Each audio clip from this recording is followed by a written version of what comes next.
All right, that's the cue. That's the cue. The Orange Zone podcast is now live for the first time. Congratulations, guys. History. Sam, easy on the ears. Sorry. Easy on the ears. That's like audio 101 right there. I'll clap lower. But hey, Sorry, everyone, thanks for joining us. Everyone that's here, thank you for coming in. If you're watching or listening at home, thank you. This is the Orange Zone podcast, and we are live from Apex Entertainment at Destiny USA. Thank you, Apex, for having us. Yes. Great spot. There's just a great atmosphere here tonight. March Madness is happening. I'm Tommy Sladek. We have Super Bowl champion James Mungro. We have Ashley Wenskoski. We have Samantha Croston. Guys, we do this every show. How is morale as we talk about the state of SU sports? I think morale's good. SU women's basketball, March Madness. I mean, how can you get any better than that? We celebrated right here at Apex on Sunday for the watch party for the women. So that was great. And it's been great to see so many people get so involved in women's basketball. So on that front, great. I have to say, the women's basketball, that video that you posted today had me so fired up to look at all of the support that they had as they're heading out to Connecticut to see what Felicia Leggett-Jack has done with that program. That has my morale high. And I just have to double down and say how awesome this place is, because the games we were playing earlier, I mean, it was pretty electric, I have to say. Syracuse sports is on the rise, and, you know, women's sports, I mean, to be a female here in upstate New York, there's no better place. I mean, we got basketball, unbelievable, playing great basketball and lacrosse. I mean, women's sports are on the rise. I mean, they're going to make some national recognition. Yeah, women's March Madness in general has just taken a new heights because of the stardom power we're seeing from South Carolina.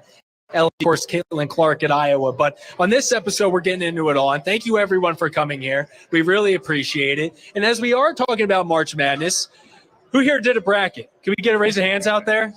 Who did a bracket? Okay, 1, 2, 3, 4, 5, 6, 7. Brackets? You do a bracket today? That a yes? How are those brackets doing? Are they busted? We have signs. Oh, my God. This is a good thing, guys. And we're going to be having producer Rachel Culver coming around and speaking with some of the people as we get that involved. But we're going to be hitting in this order today. SU women's basketball, of course, they're going to be in March Madness. We then have the men's team. Is anyone else going to be transferring out? Quadier Copeland did. Justin Taylor did. Is there more to come? Syracuse football, spring practice. These two were here. Kyle McCord, you name it. These two are going to have you covered with that. And then we have lacrosse. We have NIL. This is all going down. But let's start with this SU women's team. We saw them off. They are bound for Connecticut in stores. So they'll be the home of the UConn Huskies. SU is the 6th seed. They'll be taking on the winner of Arizona and Auburn, which just started at 7 on ESPN2. And we're taping this on Thursday night. So that's a game where I'm going to kind of rely on the crowd to give me some updates when we start to find out more about that. But how about this team? Felicia Leggett-Jack in her 2nd season, and the city, Central New York, cannot be more excited. She's doing unbelievable things for the university and girls basketball. I read just earlier that the record they have is the best record they had in the longest time. I mean, it's unbelievable what she's doing, and the girls believe in her, and that's why you see it on the court. How about you guys? Yeah, the women's basketball games on the Hill this year have genuinely been, I think, my favorite games to cover since I started here, because the energy is just so different, like you mentioned, around Felicia Leggett-Jack and the way she is with those girls. I truly feel like it's a family, and that translates on the court with them as well. And it is. I mean, it's FLJ's energy, right? You've seen. I love their social media. I think their social media team does a great job, because there's so many videos that you're seeing, the behind the scenes of this team, the way that they interact with each other. And Mungro, you said it, belief. That is the word that I would use to describe this team. Ever since FJ has gotten on campus, they've always believed in the mission. And just to think about what she's done in the end of a few years for this team, this is the first time they're going back to the NCAA tournament in 2021. But beyond that, just the excitement and the crowd and the people who are showing up, I think you asked a lot of people, they tell you they think is one of, if not the most electric teams on campus right now. I would agree with that. All right, and then I want to make sure that we're all hitting the mic pretty heavy so that the crowd here can hear us. Hopefully the people at home is hearing it okay. I'll make sure I have my notifications on. So if something's off, tweet at me and yell at me, and I'll make sure it's getting fixed. But can you guys hear us out there? Is it pretty clear?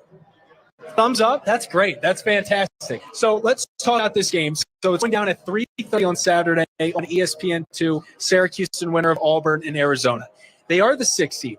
And we have to admit there was a little bit of disappointment in them getting a 6 because in women's college basketball, the top 4 seeds in each region get to host the first and second round. That would have been so fun. That would have been great. Home games at the Dome would have been great. That would have been great. That would have been really good.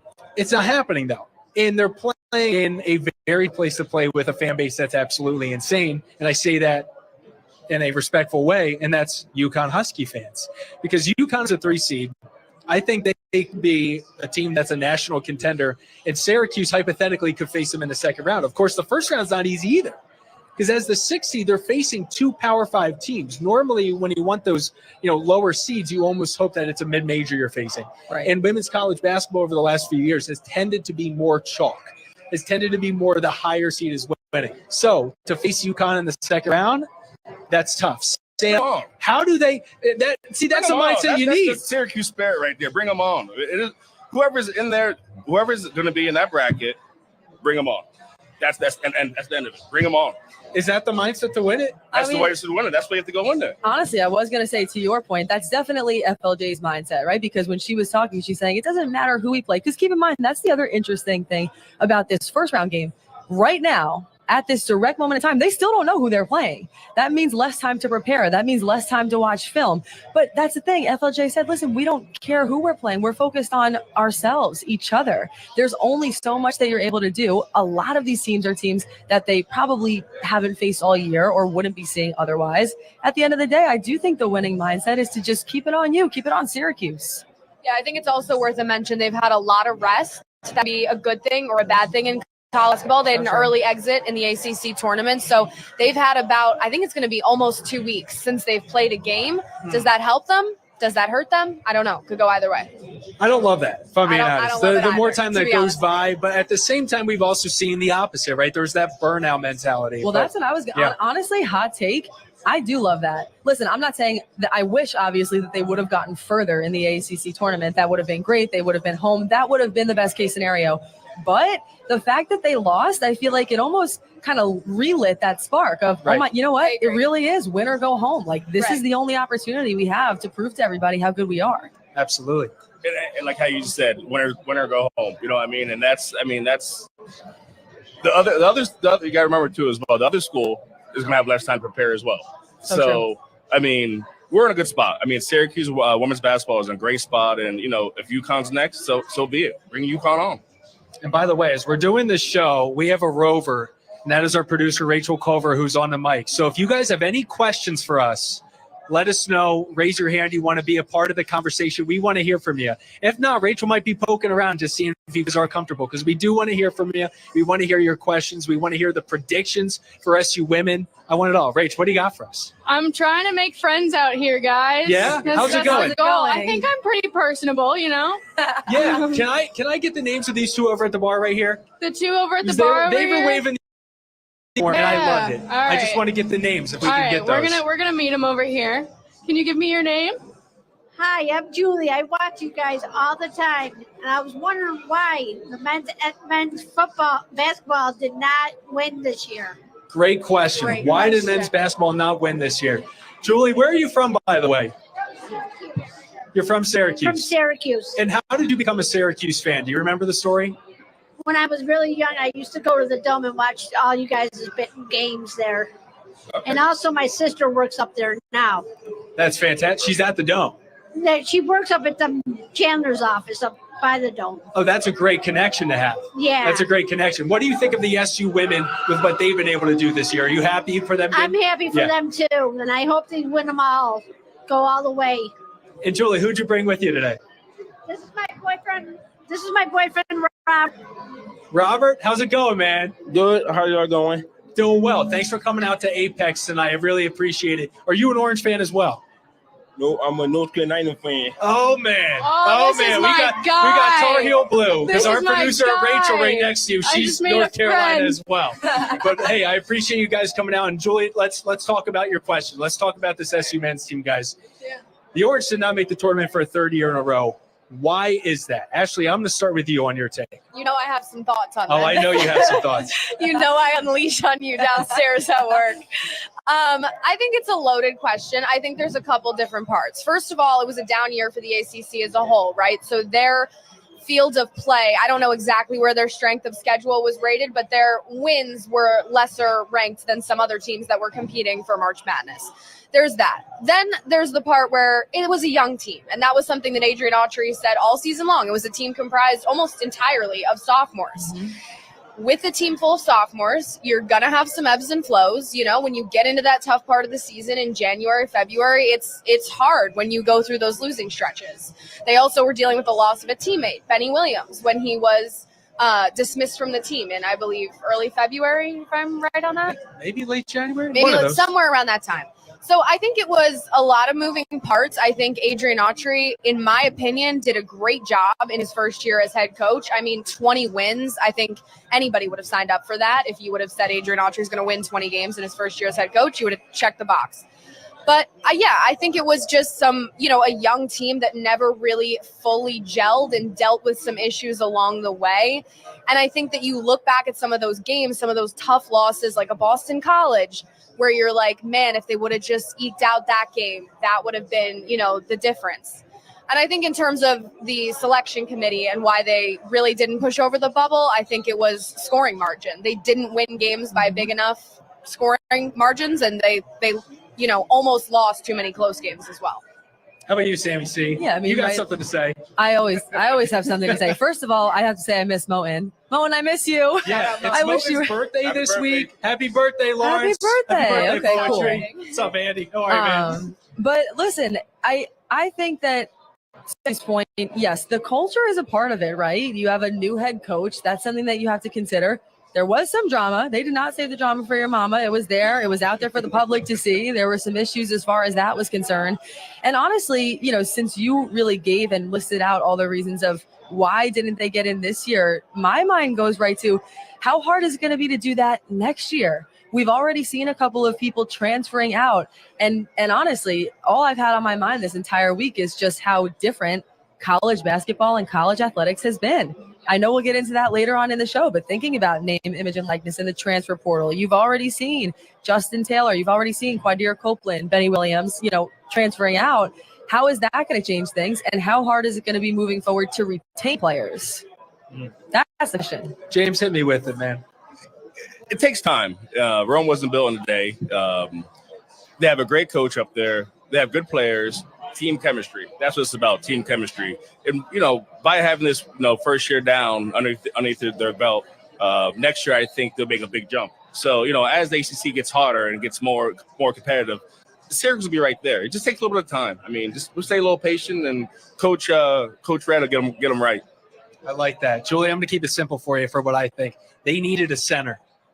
SU needed a center this year. They had Naheem McLeod come in. He ended up getting injured, which was unfortunate, but they could have used a Jesse Edwards, guys. It was kind of the missing link. It was kind of the missing piece. And to me, had Edwards stayed at Syracuse, I think we'd be talking about this team either playing up on that TV right now or playing tomorrow in this first round. But the reality is they had to deal with what they had to deal with.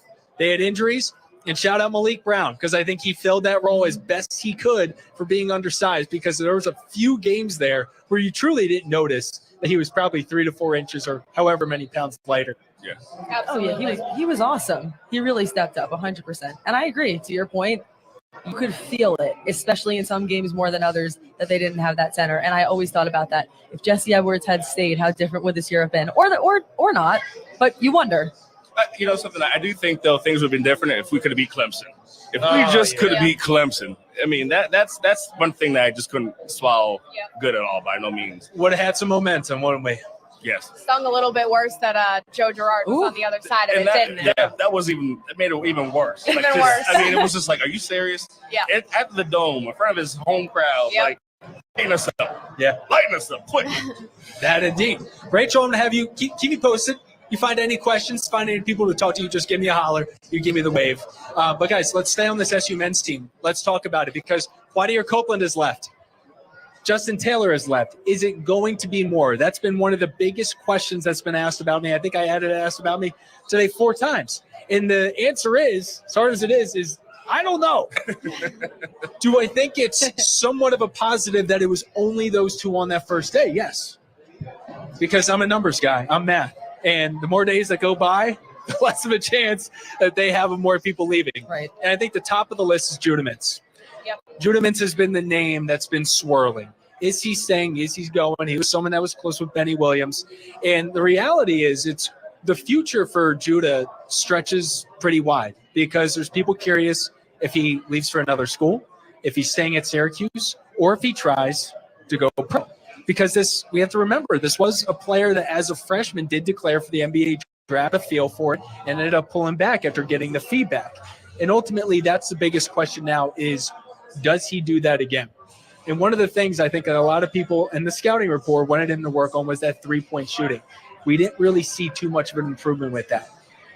That doesn't take away from the fact that he is one of the best players in the ACC and probably should have been a first-team All-ACC with, 4th in scoring, Ash? I believe 2nd in so. assists? What do you guys think about the state of the rest of this team? I mean,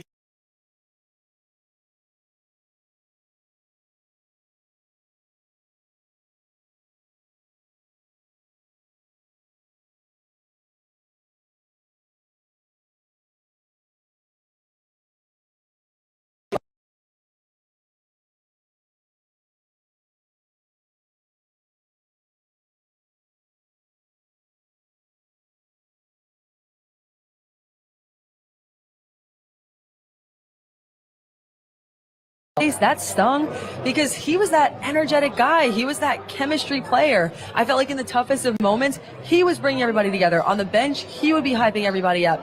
That is the kind of person who I felt like Syracuse needed. He's the kind of player who I think a lot of the fan base wishes would have stayed the entire time.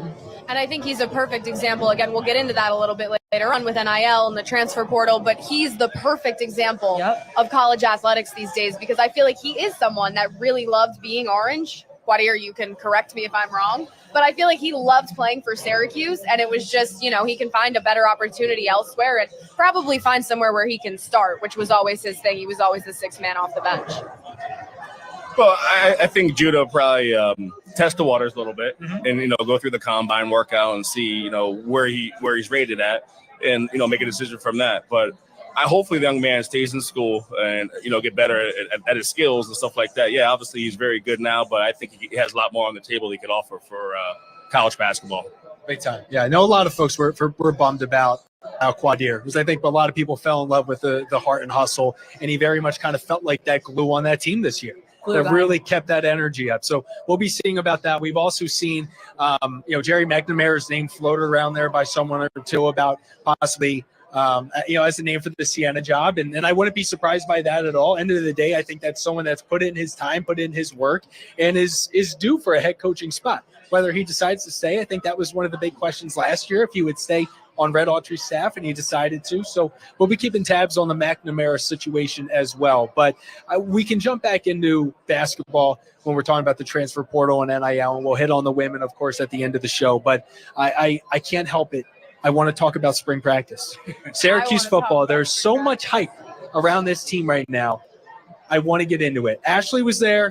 James was there. Immediate takeaways. What was the style of a Fran Brown practice? Oh, you're the expert. You go first. I'm not. I was very impressed. With the way the coach had the players all together. And basically there's one voice, his voice. Everyone listens to Coach Brown. And just the chemistry around the players. They were just flying around the ball today, having fun, but making corrections. And, during the season last year, I was very upset at times when players were making penalties before the snap was even, Coach Brown is working on that already. I mean, he is on the guys about that, pre-snaps, penalties and everything. And after practice, the guys have to do up-downs, like jumping off sides and penalties in practice. And I think they're going to learn. Last year, we had so many penalties before the snap. It was just terrible. But just the chemistry around the guys looked really, really good. And you can see just the feeling up there is totally a different vibe than it was, the past few years. Mungro, can I just ask you a follow-up question really fast? You had always talked about, last year that you felt kind of upset because at times you didn't feel included. I just want to know how that felt for you, being able to be there for the first practice and what you felt like his relationship with Fran Brown's relationship with alumni has been. It was unbelievable. I met Coach for the first time today, and he called us players over in the middle of practice and spoke with about 4 or 5 of us. And then after practice, I was in front of the team and said a couple words in front of the team, and he said a couple words too as well. But I mean, just feeling like at home, feeling good, unbelievable feeling. And he made it very clear he wants us around, talking to the players, stuff like that. And after practice, I ended up speaking to the running backs and gave them a couple pointers. And just that type of atmosphere, that's what's going to make the team so much better. And there's so many guys that want to be involved and just put a little bit of whatever they have advice for the players. And the atmosphere is just completely different from the past 2 years, and you can feel it. I agree with you, Mungro. I think something that stuck out to me, like you mentioned, was just it seemed like there was a greater level of accountability. Something I saw was Fran Brown. He's jumping around. He's in the defensive backs group when they split off into position groups, and he got all up in Justin Barron's face, not in a bad way, but just saying like, you can do better. Fire, I think was what he was saying. You can do better than that. And that's something that stuck out to me because Fran Brown is coming into this team with some guys that are 3-4 year starters, like a Justin Barron, like a Marlo Wax. And that can be an interesting transition when you're a first year head coach and you haven't been the guy, for these guys in their ear for all of their years. And so I was happy to see that. And I think that he is going to make that transition with the veteran guys as well as with the newcomers, and he's going to make them gel. Yeah, I'll tell you another thing, too. I noticed. I mean, there's so many different things I noticed today. It was so exciting. I was on the sidelines, and they had a couple of the guys that are injured or healing and everything. Coach goes over to him, has a conversation with him, starts stretching with him, showing him a couple different things. That's incredible. Like, for the coach, the practice is still going. Stretching? He was, I swear. You voluntarily stretched? He's down there, and I'm like, wow, look at this. Like, this is totally, just the whole feel, the players around each other. It was a great fit. And, at the end of practice, the coach said a couple things, and basically what he said is, this is the team we have. This is what we got. This is what we're going to work with, and we care for each other. There's no like haze and nothing like that. We need everybody here to be able to compete the way we want to get done, and that's unbelievable. Before we keep going with football, I just wanted to give a quick shout out to Apex Entertainment. Wanted to give a shout out to Billy Whitaker Cars and Trucks. So we are at Apex right now at Destiny USA. If you're in the area, come on out. If you're cross country or out of the country, take a quick flight. We'll maybe still be here. I'll go out to eat with you if you're coming cross country. But we got someone from Rachel Culver. She's at the bar area. I'm going to have Eric do a little flipperooski over here. Thank you, everyone, for coming out tonight. Really appreciate it. Thank you. All right. Means the world. I've just been talking to some people in the crowd, and obviously we're talking Fran Brown today and what he's bringing to Syracuse sports. But I have gotten feedback from somebody that just says he seems like a really nice guy. Do you want to share the sentiment you shared with me? Hi. So we were at a football game, and I might have been Fran's first time around, and everyone was leaving, and he stopped and picked up all the trash. Seems like a community man. Seems that he cares about Syracuse. So we're all Fran Brown. Love that. Can we get your name? Lena. And Yeah. what's your Syracuse fandom story? How did it start? Oh, my father. Yeah. We're all big Syracuse fans. He has a man cave, Syracuse Orange.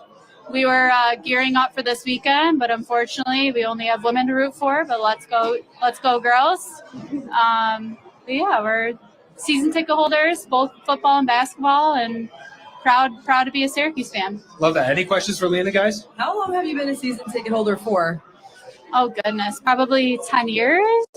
I mean, since I was a kid. My parents probably longer, but yeah, we're proud. This is a big, true Syracuse fan we got here, guys. I love that. I told Rachel I had to wear my Syracuse tonight. Did great. Well, we appreciate you, Lena. Thank you. Thanks for sharing our story with us. And so, Fran Brown, you're obviously excited. Are you excited about Kyle McCord, Ohio State transfer quarterback? He should be at the top of your radar. Get ready. I mean, I'm sure the season tickets are booming right now. There we I'll go. just say that. He's You not hope the so. only season ticket holder. We're a football school. Oh, you heard it here That is first. a statement from Lena. Statement from Lena. James is smiling ear to ear. I don't think he minds that at all. Thank you, Rachel. Good swing, good pull. Bringing it back to football. Let's talk about it. First time we saw Kyle McCord in uniform. Transfers from Ohio State this offseason. That was a big thing, right? We knew that Fran was going to be making moves. Who is his quarterback going to be? And it was someone I think a lot of people could not believe when Syracuse was in that short running. And for him to pull that off, what was it like seeing him at practice today and then talking to him afterwards, actually? Well, I think the McCord thing, right? It was when it happened. I mean, Syracuse fans were losing their minds. Like, it was crazy. The world was ending. But when you get to the root of it, I think it is very believable because Kyle McCord is somebody that Fran Brown has known since, he says, Little League, but since he was, down playing Pee Wee football in South Jersey. And so that connection is what allowed him to be brought to Syracuse. And talking to him afterwards today, McCord was very honest about his journey to get here after playing at Ohio State for 3-4 years. And he said, if you would have asked me if I would have been in this position this time last year, I would have said, absolutely not. That would have been crazy to him. But that's just how things went after the offseason. And he said, everything happens for a reason. Obviously, he's grateful for the opportunity. I think he is going to really take control of this team. And I think he is used to, a higher tempo of offense that I think is going to be very refreshing for this team. Watching him today, he looked good. And I was very impressed with the ball he's throwing around, and the ball was down on the ground. Looked like he was throwing lasers. He was throwing. The wide receivers were catching the ball. There was no. I saw maybe 1 or 2 interceptions, but it could have been because the wide receiver running the wrong route. But again, he's gonna make a big difference for the football team. Yeah, and he's going to be wearing number 6, right? Do I have that right? Yes, he has number 6. So that's a natural transition from Garrett Schrader to our guy McCord. And he's going to be having a nice crew of receivers to pass to. Arande Gadsden spoke with him as well. And Arande was one of those dudes where I think so many of us were so excited to see what he was going to be able to do because he's an NFL talent. 100%. And it really started to blossom. And then he ends up getting injured in that second game of the season. And the first game was against Colgate, where they were blowing them out so badly, where we really didn't get to see the starters for, after the first half. Yeah. So we had the tiniest taste. What's his mindset in his recovery from that season-ending injury? Well, he did say today, he looked good out there. We saw him catch some McCord passes, which I know a lot of fans are. So that was nice. Afterwards, he did say, he's still recovering. He's not 100%. He said that. But he's working towards that, and he hopes to be in the next few weeks or months. And what stuck out to me that he also mentioned was somebody asked him, about that decision. You said he was an NFL talent. What went into that this offseason into coming back? And he said it wasn't really a decision. The minute he got hurt, he knew he wanted another season in college football, and he knew he wanted it to be at Syracuse. Yeah, on the sidelines, being a couple of assistant coaches were talking, and, I think that's the best decision for the young man to come back. Unfortunately, he got injured last year, but now, this is a whole new year. He's still recovering, but I think by the time it all comes around in the summertime, he'll be 100%. So he should have a really big year this year. I'm always curious with teams that have a new coach and a team like Syracuse, which I think is a perfect example of big names returning and then also so many new names coming in.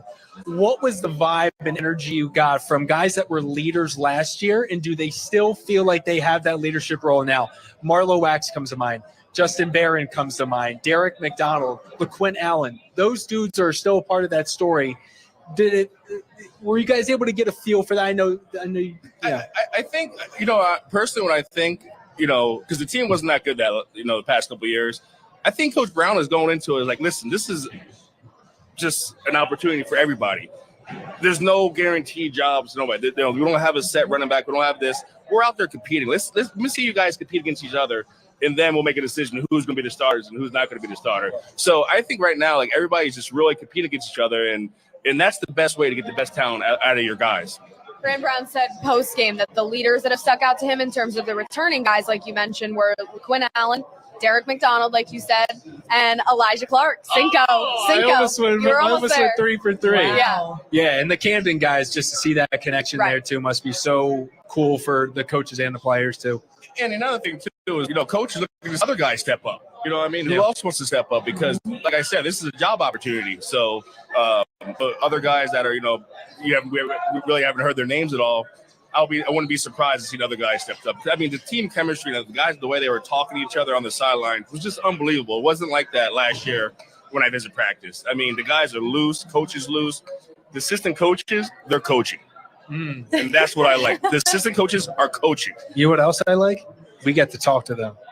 Yeah. Because we did not have access to the assistant coaches. And I saw even the strength coaches were made available. You just read my mind. I've been on fire for like 10 minutes. I was going to say that was really emphasized today. The strength and conditioning, new crew, new coach in there.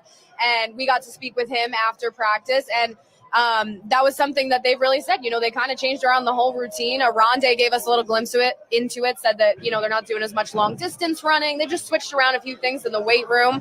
He said a lot of guys seem to have bulked up because of it. But that's something that, elite programs in college football right now are really putting a focus into. And so it's very nice to see Syracuse kind of adopt that same attitude.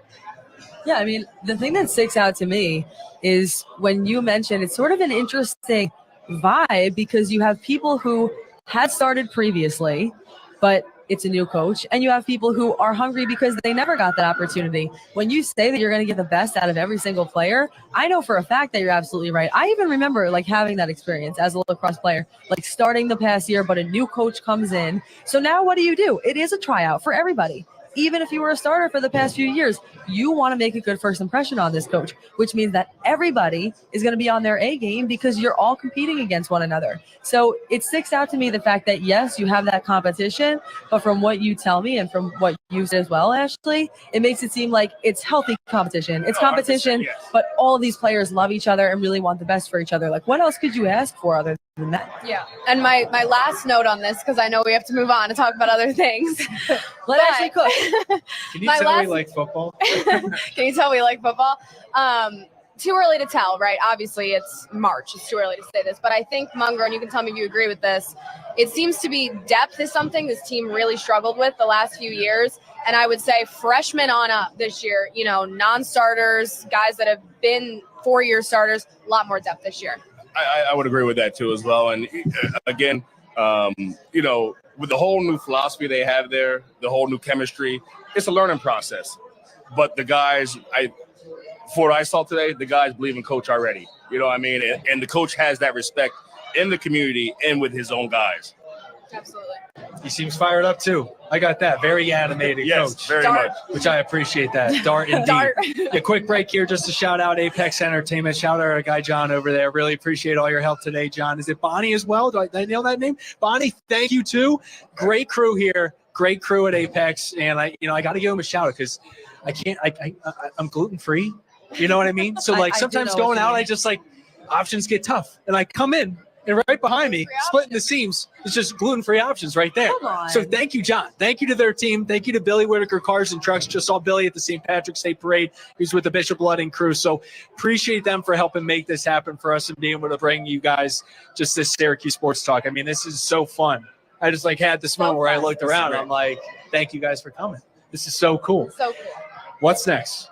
What's on the top of the mind? Actually, Rachel's got something. She's got the mic. Hit me with it. Certainly do. We're going to get into frame over here. Okay. So we're talking NIL transfer portal out here in the crowd. And I have my cousin actually here, Amanda, in the crowd. Amanda, what's up? And Amanda has a question just kind of regarding Adrian Autry and how we think he's going to do. How do you think Adrian Autry is going to do in the transfer portal in terms of recruiting? Great question. Anyone want to start? I have thoughts. I honestly think he'll be very well. Thank you for your question.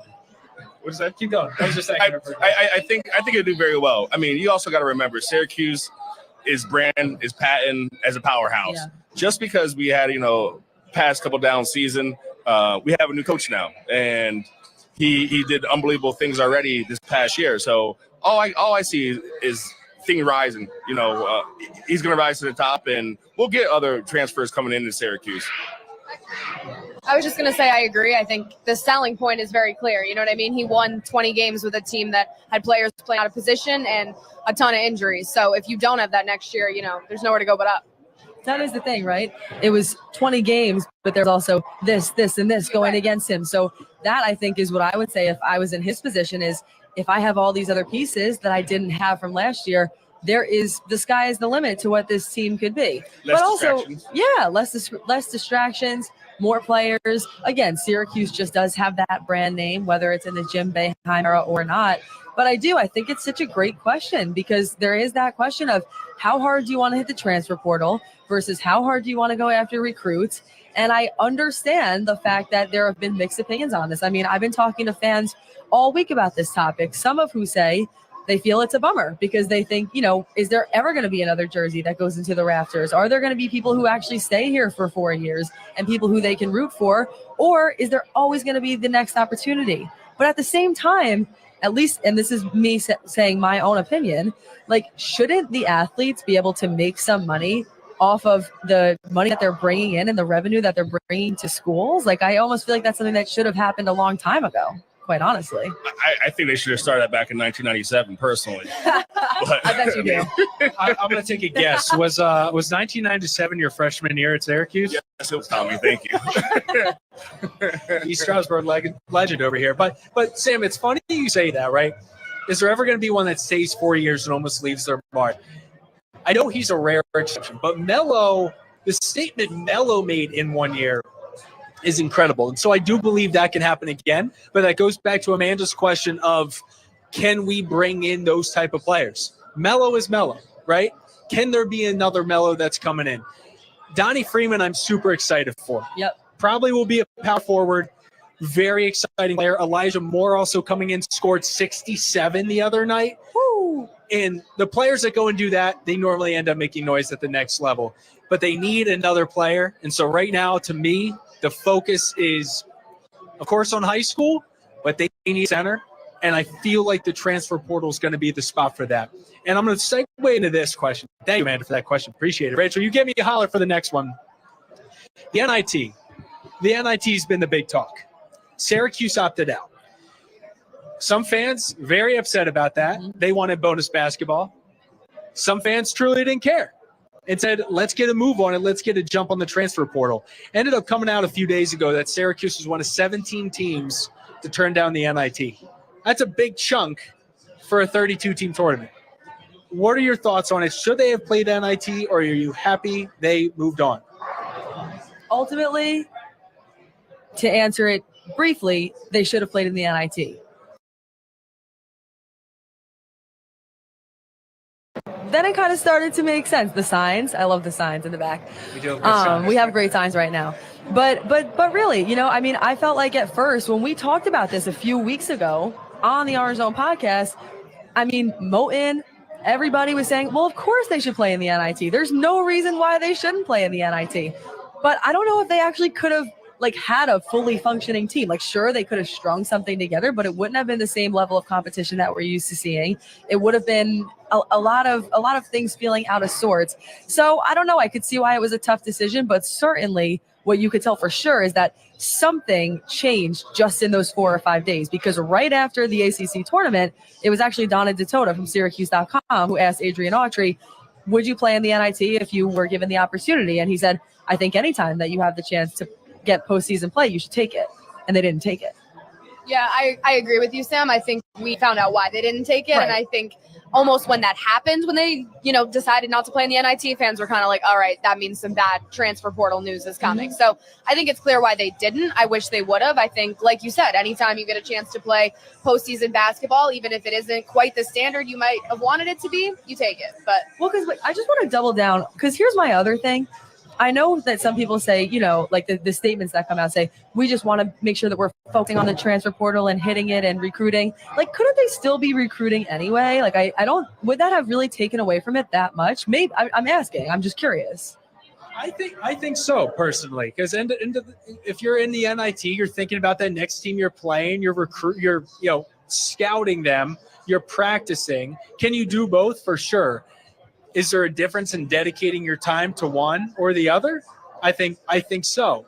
I've really gone back and forth on this, right? But to me, I thought it said something that 17 teams said no. I know. Yeah. 17. To me, that shows some sort of, it goes past injuries, and we want to really focus on the transfer portal. We got to go balls to the wall in on it, because we also have to remember that this window went from 60 days to 45 days. So it's only a month and a half. And if that's the case, and people feel that way, though, 17 teams are opting out, then there is a part of me that wonders, like, why are we even doing this kind of? Like, go ahead. Go ahead, Mungro.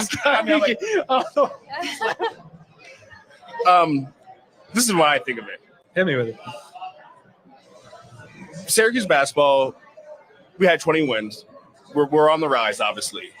Now, do we want to go to the NIT and lose to a lower division team? How would that work for recruiting? I don't know that the result of the NIT really is going to make a difference on somebody coming here or not. But also, here's my counterpoint to that. What about for the players who really are here? Like, let's just say transfer portal aside, play in the NIT or don't. Like, what about the players who are actually going to be on Syracuse basketball next year? To me, that's just more of an opportunity for them to continue getting better. I 100% agree. As an athlete, you always want to play. But as a coach, you also have to be smart, too, and think of the bigger picture in this situation. Do you think we would have won that NIT? No. Huh? No. You don't think we would have won it? I don't. So with saying that, we're trying to recruit, we're trying to get a center in, we're trying to get all these other pieces to the puzzle. I think that would be more negative than positive for the university. We also have to think about that real quick, Ash. It ended up kind of being a 7-man rotation by the end of the season, right? Yep. So if you do who would be on that floor? It would be Judah Mintz, JJ Starling, Chris Bell, Malik Brown, Justin Taylor were the starters. Justin gone. Right. Quadir Right. first off the bench. Yeah, That's Kyle Cuff coming in to make 5. I guess. It's a smaller roster. Yeah. Peter Carey, maybe, depending on his situation. I do think that maybe we would have seen them played, especially with the language that Adrian Autry had there not been just the lack of depth, right? If Peter Carey wasn't dealing with the injuries. Naheem McLeod never went down. Chance Westry. We never even got a chance to see Chance this year. Never even knew him. So maybe, hopefully this year. We can't wait to see a Chance. Yeah, NIT talk. I don't know. I think I don't care about the other teams. I always just focus on Syracuse. So I think what the coach made a decision, I think we just got to ride with Coach Red. James, I agree. That's an interesting. Shout out the sign guys real quick. These are good people over here. We got an I Love Samantha Croston, Tommy equals legend. That's fantastic. That's and then we have debatable. big fan of Rachel Culver. Did you guys hire these people? Great I don't know. Did you coworkers. guys pay these people to do this? They didn't bring the James and Ashley posters up. I didn't pay nobody. I'm sorry. I've never met these people Yeah, in my you have. life. Thank you It's your guys for cousin. coming. Did you guys get my It's your memo? cousin. Your cousin. Thank you for doing that. But NIT talk, we've gone through it. Let's transition into NIL talk. I'm going to also keep an eye on Rachel Culver, see if she has anything for me. Let's talk NIL, because NIL is another big part of the story of whether or not people are coming to this school in the future. And the NIL in this certain situation, in this state, it's a part of the story. It's a part of the story for football. It's a part of the story for basketball. And if you say, like, oh, will the NIT affect a person's decision to come here? I think more than anything, outside of that coach, it's going to be probably that money. That money. Doing the money dance, money Get that dance. money. When did he do that? What was that That was episode? Money dance. When Fran got hired, he did the money Yes, Well, that's what it was. dance. Yeah. No, and you know what? It's very refreshing to see you excited about Syracuse football, might I add. You have a little pep in your step that I haven't seen in quite some time. You're absolutely 100% right about that. I mean, it's been embarrassing. Like, you've seen it. You've seen the tape. You see it on TV. So it's so embarrassing to see your team just get slaughtered and get beat up on and just do the most ridiculous stuff that you would see in a football game. And that stuff is about to disappear because we have a new coach, Fran Brown, that is getting these guys together and they believe in them. And I just cannot wait There's going to be a spring game coming up very shortly. I would tell fans to go out and go to the spring game because it's going to be a different attitude, and they'll see it very up hand first and up close. And on that note of Fran Brown, NIL, let's get into it because the money, I mean, let's talk about the fact that for some of these players, of course not all, but for some of these players, we're talking about hundreds of thousands, if not millions of dollars off of these deals. I mean, it's life-changing money. So of course it's going to be a factor to a lot of people. And of course it's going to make a difference in the amount and the kinds of players that you can get. That being said, Fran Brown was one of the first coaches where I really thought, you know what? His energy and attitude and the things that you would gain from him in 4 years, I'm not going to say that it outweighs the money, but it competes with it. I don't know. I'd have to be in that situation to see, right? Easy for me to say when I don't have 600 grand on the line. But I do feel like the kind of player and the person that he could form you into, to me, if he was sitting down on my couch with me and telling me about that, telling me I could be a part of something exciting or potentially make history, take a team to a place where they haven't already gone, I think that is something that would appeal to me. But I do, listen, it's a changing and transformative era, and it is going to continue to change. It will never be the same again, period. It won't be. But going off what you're saying, Sam, I think the counterpoint to that is, right, he got a lot of these guys because of his attitude and because of, you know, what he stands for and stuff. But I think another point to that is all of these players that we saw in the offseason come to Syracuse, the 2 Georgia wide receivers, that shows that the NIL money is there at Syracuse to a very competitive degree, because guys like those, I mean, they probably could have transferred to a lower tier SEC school.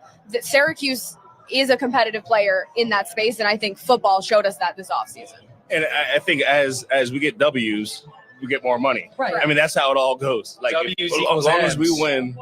I was going for the I know you're saying monies. Gotcha. Anyway, but I mean, it's totally. I think the NIL is good, but I think, like you said about Coach can bring people on with just his charisma, the way he talks. And another thing too is I'm not trying to knock anybody's old football coaches. He's younger. He has youth. Yep. You know what I mean? He can relate to the players. And that's the biggest thing is, how do you relate to your players? How do you have your players believe in what you're saying? And so far, what I saw today, the players are believing.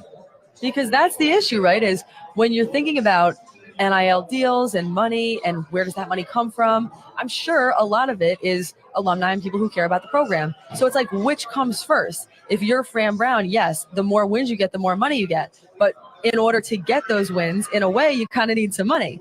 I think that Fran Brown is the right guy for this because he has a great pitch, which he always has said, my pitch is I don't have a pitch, I just tell the truth. But I think that when he speaks to you, he does sell you on something. Like, he sells you on the promise of what could potentially be. And clearly we've seen the excitement that has caused throughout Syracuse, throughout the fan base, and beyond the national recognition he's already received. September cannot come fast enough. Right? That's all I know. Well, I'm just come like on. really excited now. Get You got me September really here. excited. Let's go. Get September here. And speaking of NIL, honestly, this is a natural transition. It was pretty good by me. Apex is very involved in NIL. We've seen a Buddy Boeheim sign out front. In the rotation here over the years, Garrett Schrader, Sean Tucker, Sam Stewart, lacrosse. Sam Swart. Yep. Sam Swart, sorry. Just got mixed up. Who is it? Joey Spallina. Joey Spallina and Kyra Wood. But that was the Joey Spallina thing is lacrosse, right? Lacrosse is here. Joey was actually in a Romano car commercial too. So he's been busy, and this team has been busy. So SU men's lacrosse, if you're new to the scene, historic program, changing leadership. John Desko out, Gary Gate, maybe the best player of all time, my best player of all time, coming in, taking over. First year's tough, 4-10. Yep. Second year, 8-7. And against that schedule, not bad, but Syracuse standards, people want better. Here they are in 2024. They are 8-2. They just had one of the best wins in recent memory over Duke last night. Syracuse coming in at number 6 on Inside Lacrosse, Duke at number 4. They beat them 10-4, stifled them. Defense was terrific. Let's get the D1 former lacrosse players' thoughts. Sam played at Colgate, by the way. Second league All-Patriot, or second team All-Patriot League. That's literally like my claim to fame. I bring it up monthly. Doesn't sound like much next to a Super Bowl champion, but no, listen. Sam won Munger won a Super Bowl, by the way. Yeah, No also big deal. that. Yeah. Like that like we don't talk about that enough. That's so insane. No, but I mean, honestly, I always felt like last year, certainly the year before that, the problem for this team was defense and special teams a little bit. They needed a better face-off guy. And you had, I mean, their offense was always great. That's what Syracuse is known for, is their creativity. Every single guy on that side of the field was a threat. But you needed defense. You had to compete because there are other teams, especially in the ACC, which is one of the most challenging conferences. There's going to be really high-powered offenses across the board. So you needed something to stop that. I know that our boss, Sean Carroll, would disagree with this, and we continue to have this debate. But Will Mark, the Syracuse men's lacrosse goalie, has changed things in a massive way. To face off against Duke, and I understand they're home, but to have 14 saves, 4 goals allowed is such an absurd stat line. It's insane. Like to come out of there with a 50% save percentage is great. He's saving 78% of shots. That's crazy. That's nasty. That's gnarly. That is gnarly. It's weird. So, the next question I'm going to ask, since we're talking about lacrosse. Let's go, Mungro. What's up? What's up? What's your rating? You were a goalie, right? What, my save percentage? Yeah, your save percentage. Yeah. Like all time? Oh boy. Yeah. Honestly, I'd have to look it up. My guess would be 45. Okay. I don't know. What do you want to be at? Like, I think if you can consistently stay at like a 50% clip, like a lot of the best goalies in the country are hovering around 43 to 50 in the women's sphere. In the men's sphere, it actually could be closer to, like, I would say probably around 60, maybe even 62, 63, but 78%, like that's like hockey. I mean, I guess actually not technically. Hockey's more like 90 or whatever, but still, like really, really impressive stuff that you're seeing from him. From Mason Cone, that's the other big piece that I think, wow, that's somebody who they really needed, and you're seeing the impacts of that this year. But just overall, I mean, just crazy what they've done. You mentioned it, but just the record over 3 years, that's insane. Yeah. They're back to what they used to be. They are back to it. That's just what I was about to say is Syracuse. People always go, oh, it's a football school. Syracuse is a basketball school. Syracuse is a lacrosse school. Always has been. Whoa. Always has been. I mean, in terms of national recognition in this country, Syracuse is a lacrosse. Sorry. No, but you're going to make so many He people needs to so make happy. it to eat. He needs to be here to eat. And it's just great to see them get back to that standard. And while I was there, I knew I had a lot of friends on the lacrosse team, and they would tell, like, even as soon as last year, be like, oh, we're playing Duke, we're going to lose to Duke. And so to see that, energy really turn around is great. What do you think that energy is? I think it's Gary. When a coach gets into their third season, he's hitting his stride, and he did make a big mark, like you mentioned, with Mason Cone at the face-off. I mean, that is a huge difference this year. Last year, they struggled immensely. And special teams and in the face-off. But, yeah, I think it's just the team gelling together, and they got some big names out of, transfers this year as well.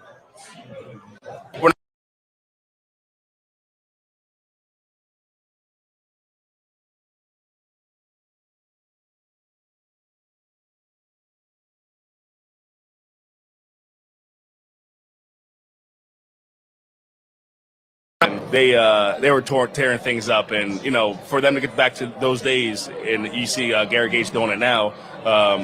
We're there, and like I said, SU sports are on the rise all around the board. It's not just basketball, football, it's lacrosse. I mean, everything in upstate New York is on the rise. And that's I'm going to clip cool. that for the late shows. Right, no, but it is. That's going on TV tonight, right? Seriously, I was thinking the exact same thing. It's exciting in general to have a State of SU Sports podcast, but to do it at a time when it actually feels like we have something positive to say about every single team that we're talking about is special. And we have to give credit to coach. Give credit to the AD, John Wildhack, because he's getting these people here. I mean, it's taking some time, but he's finally getting the right people here that fit here, that are helping the players and making the players become a better person in life, not just athletically. And top order of business over the offseason was getting that new football coach. And from what that coach has done before the season has started, it's an A+. What that coach and that team's able to do on the field this fall, that's going to be the question mark, and we'll see if that turns into an A+ as well. Syracuse women's lacrosse, perennial top 10 at this point. Kayla Trainer now in her third year as well, or fourth year? Third or fourth. Yeah. It might be at 4 at this. Wow. I'll have to figure that out. But what she's been making moves already. Sam, from what you've seen this year, you've been on the call a few times. We've had some brutal overtime losses on both sides. But still, I'm watching the game against Albany the other day, the I-90 showdown, right? The upstate battle with the Great Danes, and it was cruise control. And Trainer's team seemed to have a lot of cruise control games where you had, I think it was Emma Ward, Olivia Adamson, and Emma Tyrell, all 4 goals each. It's just the power is still there. They've lost some dogs, but they keep going. 100%. And honestly, Syracuse women's lacrosse and Syracuse men's lacrosse have that in common. Both offensive powerhouses. That's the reason why you go, and that's what you want to see and what you look forward to. And in my opinion, both have strong goalies. On the women's side this year, for me, who's impressing me, it's Olivia Adamson, it's Natalie Smith, and Delaney Schweitzer as well. I think that she's still, she had a great year last year, but she's having a good year this year too. For Syracuse women's lacrosse, I mean, you mentioned, listen, Albany and those kinds of games and the wins, those are great, but this is a team I just know. I mean, Kayla Trainer, of course, having been on that team, being a former alumni, they're chasing a national championship. It is hard to believe, but I say it and come back to it all the time. Syracuse women's lacrosse does not have a national title, which is so crazy to me because I feel like there have been so many years where they were so close or so good. But at that point, good is not going to be good enough anymore. They want great. They want the best. Do I think they have the pieces to do it this year? Yes. Do I think they will do it this year? Honestly, I'm not sure. I think there are better teams in the sphere right now. But I think that they are, again, not on the rise, but just still playing at a competitive level that they've played at. I'm going to need to see them win some of those overtime wins, the big moments, to really feel a little bit more confident. All right, well, let's drive this hard to the next stop, presented by Billy Whitaker Cars and Trucks. You like that one? Killing these ads. See, come on. No, it would be better if he didn't say after it every time, I'm killing it. You like that? I got to stop doing that. Smooth, man. It needs to be organic. I can't help but be like, everyone did that? Everyone see what I did there? It's the most obvious transition ever. Billy Whitaker Cars and Trucks transition. Let's bring it back to the beginning. And that is Syracuse women's basketball. That is the team that's playing in March. That's what's going on these TVs around us. The men's side started today, going to tomorrow, second round going Saturday and Sunday. Women's first round happening Friday, Saturday. So Syracuse women will play at 3:30 on Saturday against the winner of Auburn and Arizona. And I'm going to look it up right now. Let's see how they're doing. But if they win, they will take on the winner of UConn and Jackson State on Monday. So it's kind of that later game. A Monday game's a little odd, but that's fine. We'll deal with it. What are you guys most looking forward to? I know there's an X factor on this team, and that's the All-American. That's Deasia Fair. What is the other piece you guys want to see for this team to actually be able to make a run and get to that second weekend? Not even second weekend, win this first game. I'd like to see Vera Zhao. She's back. She was someone who they didn't have for the ACC tournament, and that made a difference. I mean, she's actually somebody who they didn't have for a large part of the season, and that made a difference. I felt like once they had her back, things changed. She's one of those players who honestly kind of reminds me of a Quadir Copeland in the sense of kind of like that glue player. I like watching when they do show the cutaways of her when they're having like an ACC production and you see the way that she's hyping everybody up. She's somebody who I look forward to seeing her performance. And honestly, I would say, I know you only asked for one, but freshmen on this team collectively, that has to be such an exciting experience. I was just going to say Alyssa Latham, I mean, one of the top freshmen in the ACC. So I'd really like to see her have a couple big games in March Madness. And Tommy, like you said, I mean, Deasia Fair, I can't emphasize enough, like to Syracuse fans, we are watching the last couple games of her college career. So to really soak that all in, I think is important. With myself, I can see the team just play as a team and have fun out there. I mean, because that's what it's all about. I mean, when it's all said and done, you're in this experience, and it's a once-in-a-lifetime experience, and it's going to happen so quick. Once it starts, you have, 40 minutes, 50 minutes, whatever, and it's over with, and it's like kind of like just go out there, play loose, and have fun. You have a great coach, like you said, all the freshmen and stuff like that. Just go out there and have fun. Just go out there and let it all hang out. I mean, that's all it is. Also, go out there, have fun, and win, and then play UConn, because we all want to see that. So that's what I have to say. We do want to see that. And it's that balance, right, of bring on the Huskies. Doing a game like it's, you got to beat the Tigers or the Wildcats. You're right. Okay. Arizona's up 23-18, by the way, in that 11-seed game. So we'll find out. So close. But every time you talk to these people, right, and these players, when they're going into this mindset, they all seem to be trying to have that balance of I'm in an amazing moment, but at the same time, I'm also just going to play basketball like we do every other day. And how do we find that perfect formula? Because you want to soak it in, but at the same time, you're just there to hoop. And I will say, to back this guy up, Deasia Farrow, when we asked her on Sunday about playing whoever, she was just like, bring anyone on. Yeah. It doesn't matter. They're ready to play. And you know what they say in the tournament? The guard make runs, and they have a weapon to do that. We're going to be wrapping it up here in a minute. How are you guys at bowling, by the way? Because that is happening behind us. I don't know if the shot shows I got that. 4 bowling balls at my house. Do you? Yes, I do. Wow. Just for fun? Storm balls. I have a friend that was a professional bowler. So, but are you good at bowling? Sense of playing football. You didn't answer the question. Are you good or not? I have copper toe shoes, bowling shoes. I look amazing. But are you good at bowling? You said you looked good. You said you had 4 different balls, but you have not said if you are good at the sport right behind us. What's the next topic? All right, we have our answer for that. Ashley, how are you at bowling? Good? I cannot remember the last time I bowled. Maybe age like 7. Whoa. I don't. It's been a long time. Bowling in rules. conclusion. I'm also going to take that as a no. Yeah, Or she okay. might need a little practice. Got 2 no's. I would say medium. I mean, honestly, compared to Mungro and Ashley's answers, I'd say, or mid. I'm mid. Medium. All right, I'm mid. I'm all right. All right, mid works. All right, we're gonna have to test this out. Because I feel like That was if very you put Gen me Z up, millennial of you. right, seriously, if you put me up against either of them, I think I'll smoke them. All right. Yeah. Oh my gosh, Okay. I'm so competitive. Against you? I don't know. Right after this, let's go bowling out. All right. We're going bowling. Hey, I feel like I'm yo, with 3 5-11. very competitive people over here. I like that. We're all athletes here, so. Eric, I'm Besides Tommy. going to have you turn the camera. Hey, year and a half varsity high school soccer, and I was swing junior year. So, forget. Okay, flag big football guy. college champion. All right. Yeah. Are you good at bowling? I'm actually pretty good. I had kind of that feeling. I think I can beat all these D1 athletes. I think Brandon would have been probably the best at this. Hopefully he's listening. He's down Hopefully in he's Baltimore. listening. That's the right now. shout out for Somewhere. Brandon. Let's go over to our new producer, newish producer. She's been doing it for a few months. Well, Swing that camera around, Eric. I want to hear, Rachel, I want to hear your thoughts on the show. How did this go? Where Give us your did I opinion. mess up? What was your favorite In the moment? Do you transitions. want the list chronologically or alphabetical? Oh,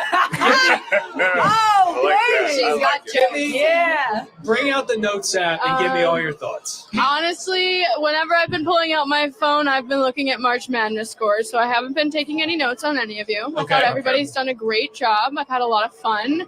I do think Tommy might be lying about his bowling skills. I think there's probably bumpers involved, but Yeah, maybe. I've had a great time. I thought you guys have done great. It's been so much fun being here at Apex. Yeah, great crowd too. Great Yeah. crowd. Final thoughts before we send out. I do want to give a quick shout out to a lot of cheer. Thank you guys. Thank you, Rachel. Thank you, everyone. I want to give a big shout out to our crew that helped put this together. So it's kind of hard to see from the shot, but the setup is amazing. Thank you, Brian and Nelly. Thank you, Paula. Thank you, Andy. Thank you, Eric. Thank you, Timmy. Thank you, everyone that was a part of this. Thank you to our sales and marketing team. Shout out Ted. Shout out Pat. Thank you, guys. Thank you, everyone that was here. Thank you, Apex. Thank you, Billy Whitaker Cars and Trucks. This is our first ever live podcast. I'm so happy we got to do it. Final thoughts from our panel. I also want to just say thank you. I think the signs are hilarious. I love the fact that everybody showed out to support. It really does. It means so much to see people and to know that there's support from friends, from people who watch the show. We love doing this. This is an idea that really came to be, a year and a half ago, something like that, or a year ago. And it has really transformed so many times over and over again since then. When you're at a local news station, you don't necessarily expect that you're going to end up being a podcaster, but that's kind of just what naturally happened, and I've loved the experience of doing it. So other than that, I just want to say, go Syracuse women's basketball. I'm so excited to tune in and to watch and to I don't know, revel in March Madness and all the craziness. So I hope that nobody's bragg's busted, but it probably is. How about you guys? Final thoughts? Final thoughts. I mean, the state of Syracuse sports, that was, my thought as we were, talking this whole time, is so good in a lot of areas. And I think even if it's not where we quite want it to be, just yet, it's on the rise. And that's all you can ask for in terms of some head coaches that haven't been in their spots for very long. And I'm very excited for football season and also lacrosse school. Hey, let's go SU. This weekend, this game for the women's basketball team will be very big, and I wish them the best of luck. And let's go get it. Thank you, resident questionable bowler. Appreciate that. Also a Super Bowl champion. We're all going to bowl after this. Yeah, we're bowling. Yeah. We'll let you know what happens. I'm going to be hurt tomorrow then. He's going to be My short. shoulder's going to be killing me. Oh, he's already making excuses. Unbelievable. James Mungro, Ashley Wenskoski, Samantha Croston. I'm Tommy Sladek. That's the Live Orange Zone podcast. Thank you for listening. Thank you if you're watching at home. We'll be right back at it next week. And yeah, this train's just getting started. So hop on board. Make sure you like and subscribe, by the way. Peace.